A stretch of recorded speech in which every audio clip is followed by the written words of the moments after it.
going to hell, let's do it, all right? I mean, just surreal. So even at 7, I could feel the weight of, if God hates liars, then him and I aren't going to be cool. And so as I began to meet with these young men and young women, something became very, very clear. There was a lot of confusion about what the gospel is and what the gospel isn't, and who Jesus is and what he came for and what this thing is all about. Because for whatever reason, a majority of them thought it was about sex and beer and rated R movies. And it was about this list of things that they had better be doing. And so here's what happened to so many of them. Either they had a bent towards license, they had a iniquity that led them into that party scene or debauchery, and so they would try with all their might to be good, only to fall short. And so they got into this crazy cycle of, and I'm talking purely church folk now, they got into this cycle of going to church, getting all excited about Jesus and doing really well for a couple of weeks. I'm never going to get drunk again. I'm not going to have sex with anybody before marriage. I'm not going to see Terminator 2. It's rated R. We only watch rated R movies that are about Jesus being crucified. That's Christian Creed. All right? I'm not going to. And what they would do is they would do great for a week, 2 weeks, 6 weeks, 8 weeks. And then there'd be this little kink in the armor. There'd be this little crack. There'd be, I'll go with you. I just won't drink. And then the next weekend, I'll go, but I'll just have a drink. And then before you know it, they're in the back of an El Camino on their way to Mexico with a new tattoo. And so obviously God can't love me. And since I don't understand the gospel, I can't run to him. So let me run from him. And so a lot of them were stuck in this. And then there was this whole other group that just had made moral purity such the focus of their lives that they had become kind of self-righteous, impossible people to be around. I don't know if you've had the joy of meeting those. And so what began to happen to me in Dallas, Texas, a city that Christianity today called in 1998 the center of the evangelical world, what became clear to me is the mission that God had put me in the middle of in Dallas, Texas, and then he saw fit to expand that, was to proclaim the gospel to people who already thought they knew the gospel in the hopes that they might actually hear the gospel. And so that's all we're going to do with our time together tonight. So let's go. Colossians chapter 1.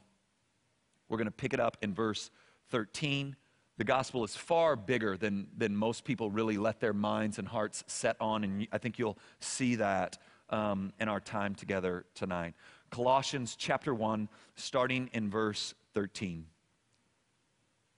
He being capitalized there, Jesus has delivered us from the domain of darkness and transferred us to the kingdom of his beloved Son, in whom we have redemption, the forgiveness of sins. Now, I want to walk you through some things here that are very important. He has delivered us. All right? You have been delivered. You are passive, not active. Are you tracking with me? You didn't deliver yourself. You didn't pull yourself up by your bootstraps. You didn't make much of yourself. You didn't clean yourself up. You were delivered. You were redeemed. You were transferred. You are the passive, not the active agent. There's one who gets glory, and check this, it's not you. Now, let me explain this kind of moving you out of the kingdom of darkness and into the kingdom of his beloved Son. I think what we're prone to do, especially if you've got any kind of interaction with church, is we want to make the kingdom of darkness kind of movies around Halloween. You know, the kingdom of darkness is kind of debauchery and depravity and all sorts of licentiousness. It's sexual deviance. It is drugs and alcohol. And we make that kingdom of darkness. But biblically, kingdom of darkness goes well beyond that. Kingdom of darkness is anything you substitute as your God instead of Jesus, the light of the world. And so for some people, let me tell you what I've learned and what I think is important for you. Some of you are in the kingdom of darkness right now because you think ultimately that you can get to fullness of life and you can get to fullness of joy your own way. So you'll make the rules, you'll define what's right and wrong. Nobody's going to tell you what to do. Nobody's going to put any rules on you, lay down any track for you. You know better than anybody else. I mean, come on, you're like 23, 26, 30. Who could tell you? I mean, surely this stuff is old school, out of touch. Surely this is short OP shorts, you know, those corduroy ones, and the pump-up high top. Surely that's what this is. Surely this is 1950 Beaver Cleaver. Surely that's what this is. Surely God's out of touch. Surely the scriptures need a makeover. Surely they need to be drug kicking and screaming into the modern era. And so you're just the one to get us there.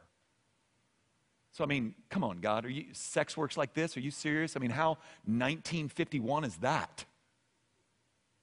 So what I should look at, stewarding my resources, my time, my energy like that, I think I know better. And some of you are walking in darkness because, hear me, you think you're smarter than God. Now, if you and I could sit together and have a conversation, I don't think you would ever say that to me. I don't think you would ever go, well, you know, it just occurred to me in the 8th grade for the second time that I think I know how life works better than God has revealed in the scriptures. And some of you are walking in the kingdom of darkness just because you think you're smarter than God. And then there's others, and here's the part that nobody wants to talk about. There's others of you that walk in the kingdom of darkness, but it's not in licentiousness, it's not in these things, it's rather you want to use the comfort of religion to live in such a way that you don't have to submit to Jesus Christ. And how that works is, I'll do what he says, and then we're cool. I don't want to really have a relationship with him. I don't want to submit my life to him. I don't want to grow in love with him. I just want to do what he says, and I'm going to leave him alone, and I want him to leave me alone. And you use religion as a way to say, I don't need you. So over here, those of you in this dream, you're saying, I don't need you. I'm smarter than you. I know how sex works better than you. I know how relationships work better than you. I know how money works better than you. I know how relationships work better than you do. But then some of you are over here and saying, I don't need you because I go to church every weekend. I don't need you because I don't cuss like the rest of my friends. I don't need you because I don't get drunk like some of the people I know. I don't need you because I'm not getting high like Stacy. If you want to get upset with somebody, you get on Stacy, not me. You owe me. Right? And so what we do is we become self-righteous, and they're both really walking in the same kingdom of darkness, the same kingdom of, I don't need you, I've got this. Both are bankrupt, both are empty, both are exhausting. But here's the good news of the gospel, that Jesus has actively redeemed us, ransomed us, rescued us, and pulled us into the kingdom of the beloved Son, into the kingdom of light. He has taken us out of darkness and into light.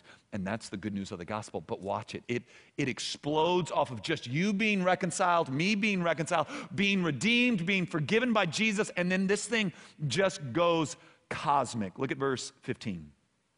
Jesus is the image of the invisible God, the firstborn of all creation. So now we've been talking about how Jesus saves us, how he reconciles us, how he pulls us out of religion and irreligion into the kingdom of his beloved Son, where he lines us up with how he created things to work, how he lines us up with how he created the universe to be. And now we see why he's able, because Jesus is the image of the invisible God. You want to know what God's like? Look at Jesus. You want to know how God feels about your sin, your rebellion, your shortcomings? Look to Jesus. You want to know what God thinks about hyper-religion that hasn't transformed an inward heart? Look to Jesus. Watch Jesus engage the woman caught in adultery. Watch Jesus engage Zacchaeus, the wee little man.